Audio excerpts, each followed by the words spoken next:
If you think this universe is bad, you should see some of the others. The psychotic drowns in the same waters in which the mystic swims with delight. Oh, and I certainly don't suffer from schizophrenia. I quite enjoy it, and so do I. Sometimes I think people take reality for granted. I didn't realize there was a Rankin. I said. Sadie frowned. What do you mean, Rankin? I said. You know what's crazier than what? Oh, sure, there is. Sadie said. She sat back in her chair. First, you have your generic depressives. They're a dime a dozen, usually pretty boring. Then you've got the bulimics and the anorexics. They're slightly more interesting, although usually they're just girls with nothing better to do. Then you start getting into the good stuff, the arsonists, the schizophrenics, the manic depressives. You can never quite tell what those will do. And then you've got the junkies. They're completely tragic because chances are they're just going to go right back on the stuff when they're out of there, when they're out of here. So junkies are at the top of the crazy train, the crazy chain. I said. Sadie shook her head. Uh-huh. She said, suicides are. I looked at her and said, why? Anyone can be crazy, she answered. That's usually just because there's something screwed up and you're writing, but suicide is a whole different thing. I mean, how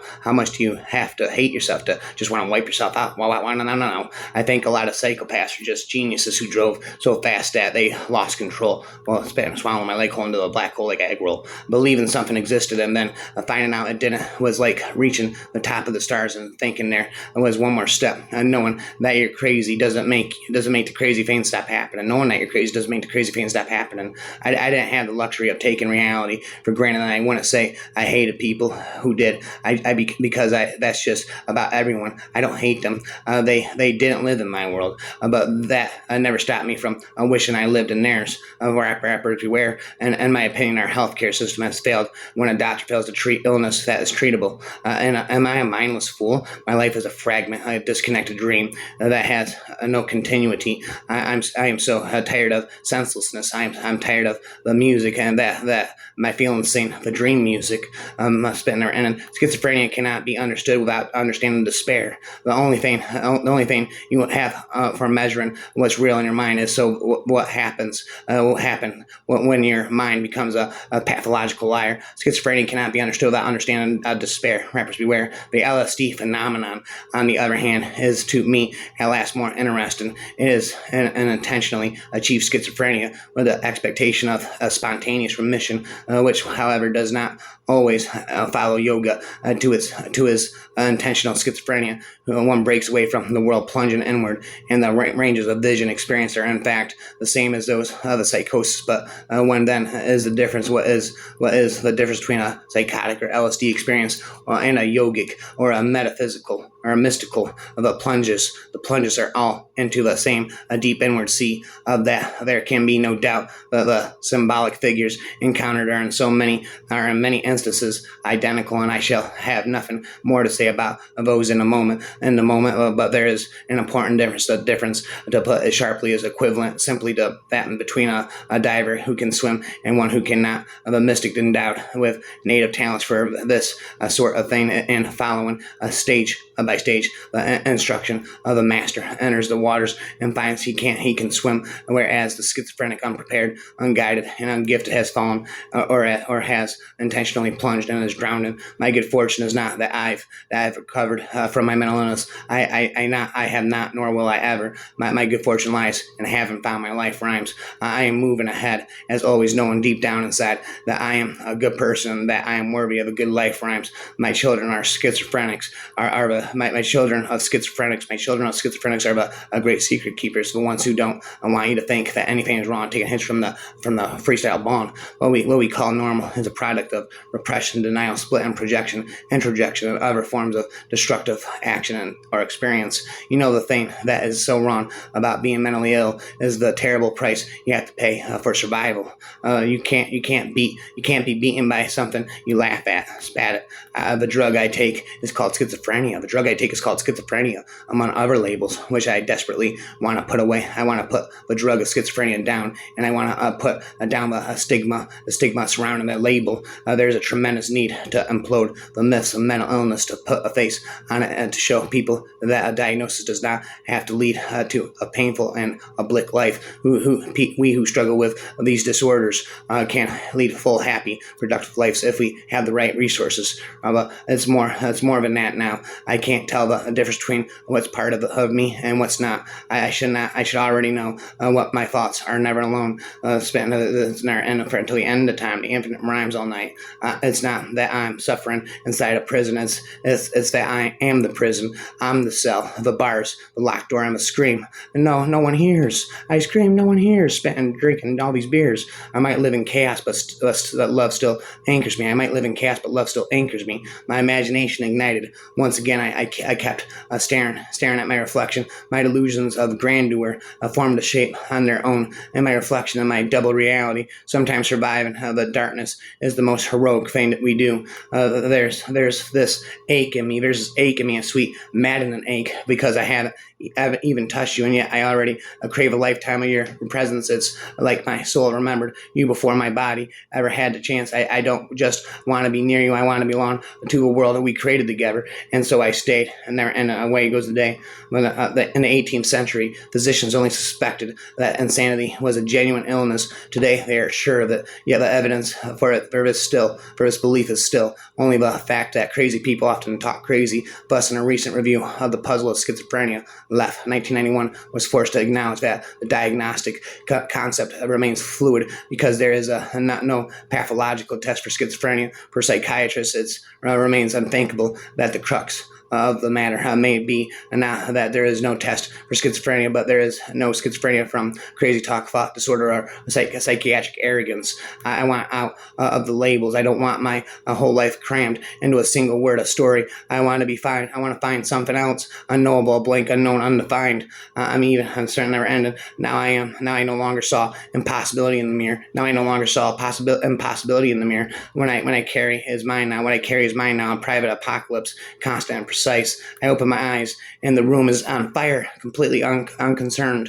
I watched the fire grow larger and larger, then shrink and die out.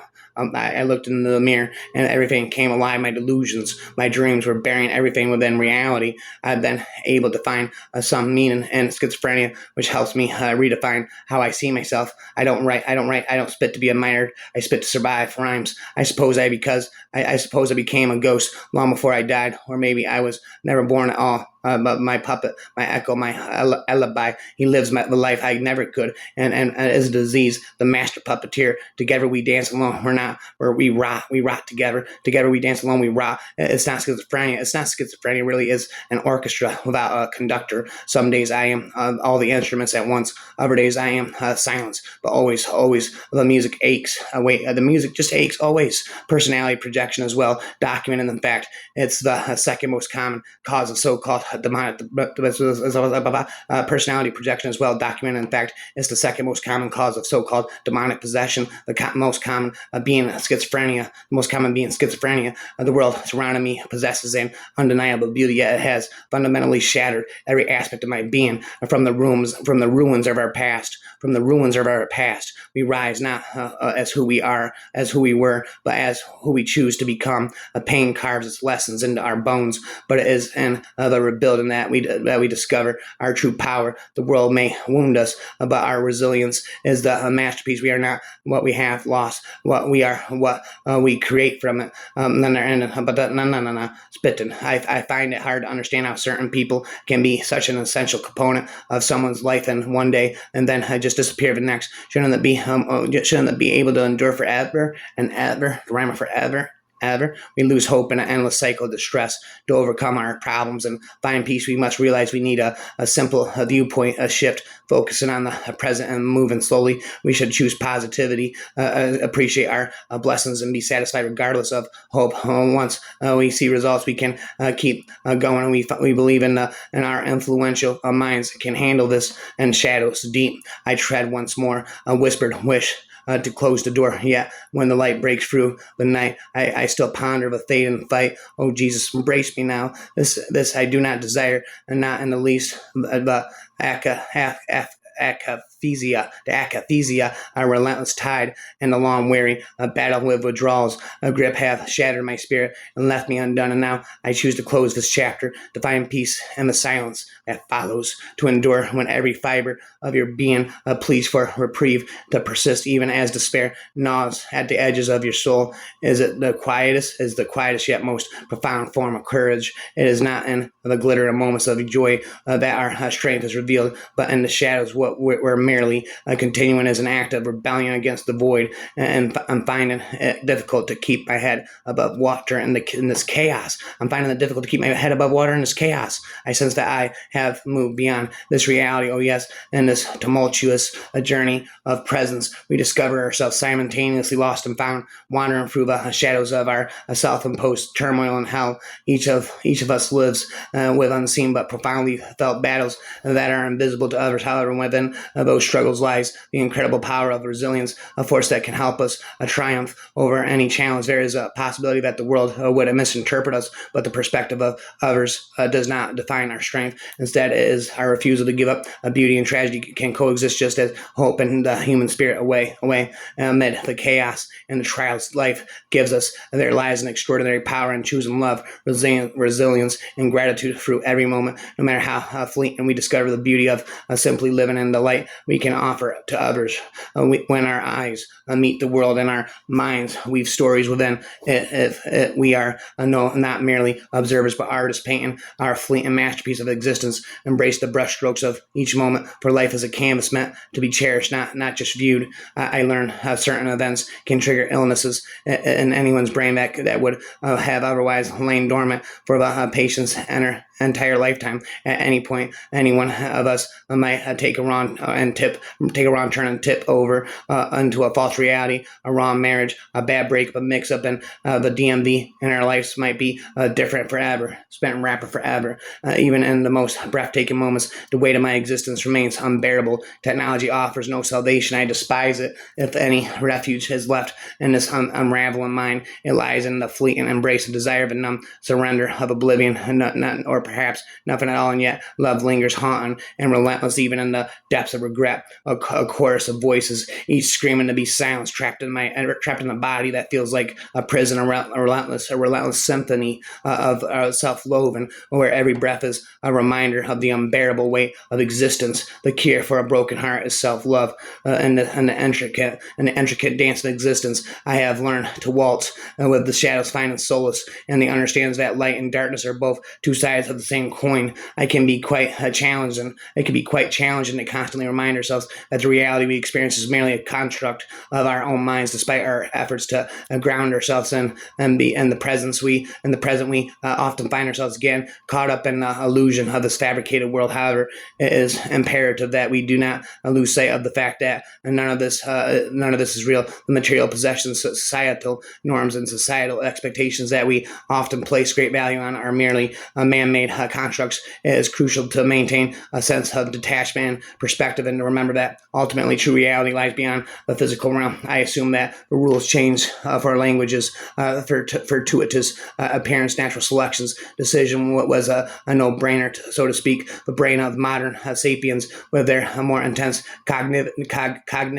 cognitivity and structured mind and conceptual consciousness, a triumph primitive brutality. Homo sapiens proved that, but the primitive organization's old ways are still trying to recapture territory between our ears. Narcissists been drinking all these beers all these years. The book forwards the hypothesis of schizophrenia as a product of very recent evolutionary events. The book forwards that the hypothesis of that schizophrenia as a product of very recent revolutionary events. Although humans or something like them have been around for some 6 million years, language has been extant for a mere 50,000 to 100,000 years. The onset of language was afforded by skyrocketing advances in brain development, but central nervous system ballooning incrementally over eons of time, to the point where the fetus's little head could barely navigate mama's birth canal. The Homo sapiens brain profited from a unique folding of the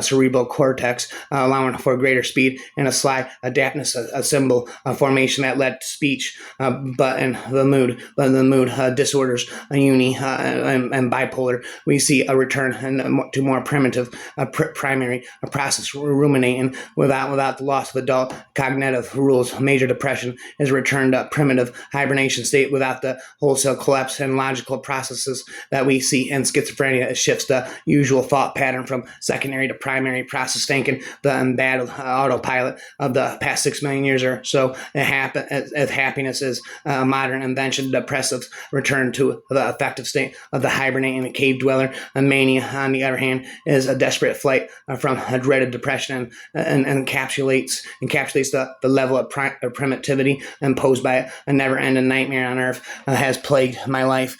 Each day is a constant struggle against the forces of evil, filled with fear and torment. As a result, I have found solace in the simple act of sleep and a temporary escape from the unimaginable horrors that await me in the waking world. Many may not fully understand the true extent of my suffering, for I am under the control of metaphorically Satan himself. Yet I refuse to allow this affliction to define me or dictate my actions. Despite the darkness that surrounds me, I persevere with unwavering determination, determined to overcome this insurmountable challenge and reclaim my life. The essence of deep and profound suffering, as articulated through the lens of individuals grappling with, reveals a universal truth about human resilience and the quest for enough for meaning amidst adversity. Suffering in its most unbearable form strips away the superficial layers of our existence, confronting us with the rawest facets of our being. It is in this crucible of despair that the depth of human strength is truly tested paradoxically,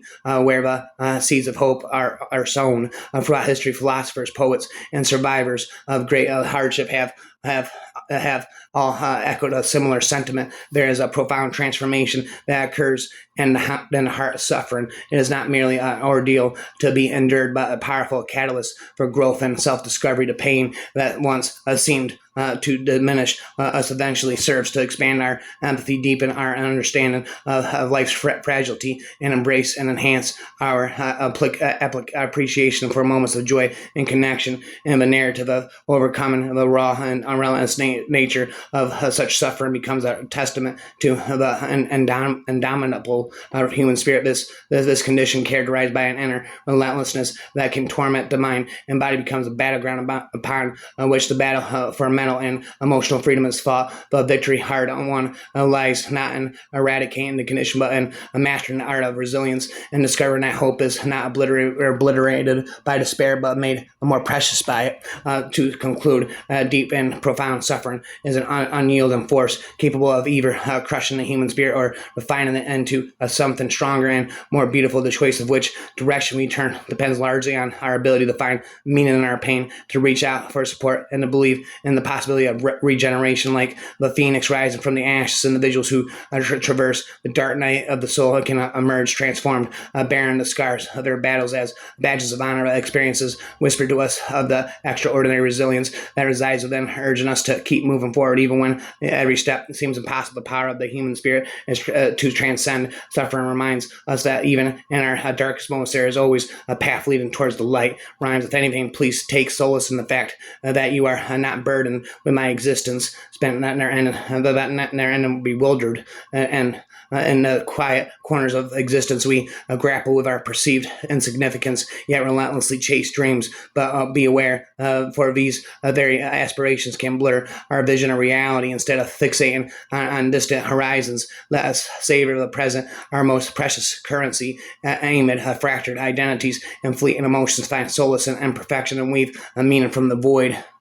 Tragedy and beauty swirl together, each step blending into the music of existence. When we face midlife's storms, we discover the power of to reshape ourselves, and find new paths forward. Even in our darkest moments, resilience takes root, blossoming into transformation. Our journey is a college woven with both suffering and joy, creating a beautiful mosaic of strength and redemption. Embrace wonder, let gratitude overflow, and discover the extraordinary within every day. I suffer deep every day, never ending again and again. The cycle of life's brightness and gloom reveals the beauty of melancholy and indelible soul ready to emerge. I am not alone, existing in this melancholic world, cause numerous individuals to feel remorseful and even harbor resentment, contemplating the world fills me with melancholy. I sense a profound disconnection from the world, feeling completely drained in my internal and external despair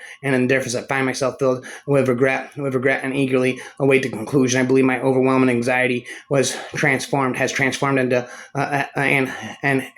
hedonia and depression, feeling of emptiness and not then and our common to all people, feeling like an outsider hinders connection with others. Once quite the extrovert, I have always experienced a deep sense of disconnection. But at this stage of my life, numerous things have gone awry, making it more almost unbearable. The mental and physical terror, along with extreme discomfort, is excruciating and debilitating to truly understand the enormity of and cruel extent of the incapacitation and dread and awaken a nightmare of and want and must experience it firsthand in the deepest shadows of despair, where whispers the darkest tales. We discovered not the end but the beginning of our most profound resilience. Although isolated and battled by storms, it is here in this pit of suffering that we discover an unwavering strength to become the seemingly impossible, even amidst the relentless disruption of our nightmares. Hope survives, a beacon calling us to rise. We are the evidence that even in the face of a cruel grip, human spirit remains indomitable, forever pushing forward towards renewal and growth. And amidst the depths of despair, where I have no more fight. I have no more fight left. The will to keep going has been extinguished, and I am ready to throw in the towel.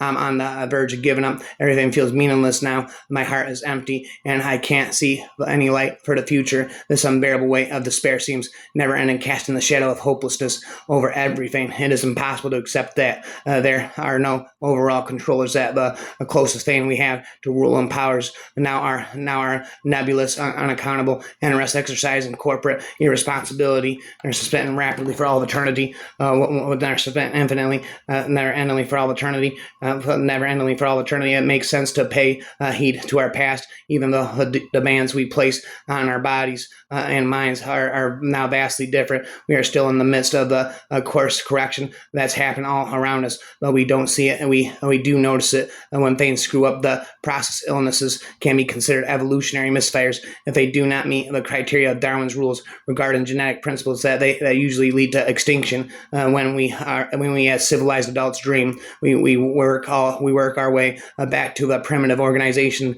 that humans knew for millions of years before language and civilization. Then we use our unconscious and power of imagination to camouflage the dream and imaginative ways. Then all night and all day, out of the chaos comes order, and order is supplied by the ego with the help of dopamine suppression in the context of our spiffy new operating system. When order is lost to chaos of entropy, which lurks behind the process seeking disorganization and lower energy states, again reigns. All of this goes along with dopamine desuppression as the fulcrum of organized thinking painfully reverses. Humans have more dopamine receptors than any other animal by brainwave. It provides energy, aggressiveness, and maybe even optimism. It's due to the physical, experiential nature of our ancestors. In the heart of our deepest struggles lies the brilliant light of our inner strength, unyielding and luminous. May this eternal beacon guide you through the shadows of illuminating the path towards resilience, hope, and indomitable courage. For it is not the scale of our challenges that shapes us, but the depth of our bravery. Remember, within every trial lies the great opportunity to reveal our most authentic selves. My face begins to melt. Our minds have advanced from the brutal, terrified survivalist echoes of Mr. Caveman to the secure plateau of modern day living. We now expect to survive into our 80s or beyond to not endure brutal conditions. We now expect to survive into our 80s or beyond to not endure brutal conditions and to be unable to negotiate a society that provides pathways towards success and even happiness, which is one reason I assert that happiness is a modern invention. It is when societies begin to break down and fail in their promises that we begin to question this exchange. Wrapping it all night and all day, I feel completely broken due to the cruel and dark side of life. Life has been incredibly harsh, leaving me utterly shattered. I have been deeply affected and devastated by this cruel and unforgiving reality. I have no more fight left for him. And again, schizophrenia may affect how we perceive reality, but it cannot diminish the power of our imagination and the strength of our spirit. Spit it forever. I have no more fight left. Been around again, night, and there's to spend all night, all day. Away goes the day. Even though we shall never know.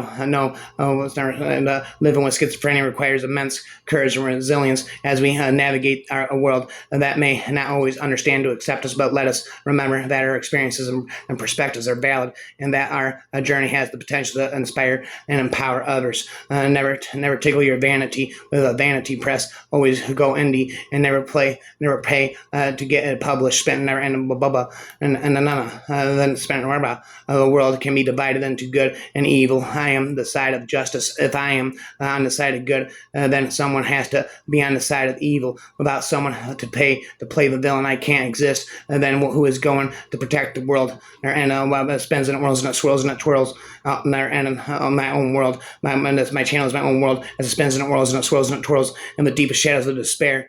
Never end, and away goes the day. Whispers in the darkest tale. We discover not the end, but the beginning of our profound resilience. Although isolated and battered by storms, it is here in this pit of suffering that we discover an unwavering strength to overcome the seemingly impossible, even amidst the relentless disruption of our nightmares. Hope survives, a beacon calling us to rise. We are the evidence that even in the face of cruel grip, even in the face of the schizophrenia's cruel grip of the human spirit, remains indomitable, forever pushing forwards towards renewal and growth. The schizophrenic position is one where self embedment and the solace of the quotidian is breached, and consciousness is confronted with both the complexities of thought processes and the raw material of unconscious function. Been a banana never ending for all eternity. Again, to off pop my head. For such a patient, it would probably be a complete to attempt to kill himself by cutting his throat, since his self and his throat may be felt to bear only a tenuous and remote relationship to each other, sufficiently remote for what happens to the one to have little bearing on one another. And where goes the day? Spent all night and all day. Yet we know enough about schizophrenia now to understand that it is a physical malfunction of the brain in which genetics, chemistry, and environment interact in fathomless permutations. We know that schizophrenia is an illness. It is nobody's fault. It could happen to any one of us or to those we love. With schizophrenia, we know that we are dealing with a range of disorders of varying severity, which arise from a mosaic of one or more factors, genetic, biochemical, and neurological, interacting in complex ways with the person's environment and personality. As long as schizophrenia is treated like some evil, as long as schizophrenia is treated like some evil and frightening nemesis, not as just an illness, we shall continue to spurn those who are afflicted, and to abandon their families. Yet he who would always know that he was happening, yet he who would always know what was happening, no matter how crazy he appeared, he would register fear and humiliation, his and others, and love and anger. He remembered it all. Spend never ending. People with schizophrenia will often use metaphor and symbols to describe their inner states, but because they have lost their sense of boundary, they're unable to distinguish their inner from their outer words. The metaphor becomes reality, or endingly for all of eternity, infinitely of us, and the relationship that the self has with self, and one finds a second duality developing, whereby the inner self splits to have a masochistic relationship with itself, the inner self, which has arisen, we suggested in the first place, as a means of clinging to a precarious sense of indignant identity, begins to lose even what identity it had to begin with. Spent there and again to off pop my had. I said. We do not set limits when someone is sick, and we do things for sick people instead of encouraging them also to take responsibility for themselves. If we keep telling people they need help, they will stay helpless. If we keep telling people they need help, they will still stay helpless. If we keep telling people they need help, they will still stay helpless. If we keep telling people they need help, they will stay helpless. I want to repeat this so you understand this. It must also have been profoundly demoralizing for him to have conversation, always focus on fixing up his illness. One of the consequences of surviving schizophrenia for 50 years is that sooner or later the cure becomes a damaging as a disease, infinitely in between and there endingly for all eternity. Schizophrenia rolls in like a slow fog, becoming and perceptibly thicker as time goes on. At first, the day is bright enough, the sky is clear, the sunlight warms your shoulders, but soon you notice the haze beginning to gather around you, and the air feels not quite warm. After a while, the sun is a dim light bulb behind a heavy cloth. The horizon has vanished into a gray mist, and you feel a thick dampness in your lungs as soon as you stand cold and wet in the afternoon in the dark. I've never stopped standing again in the dark, like a rainbow in the dark. The demons begin to start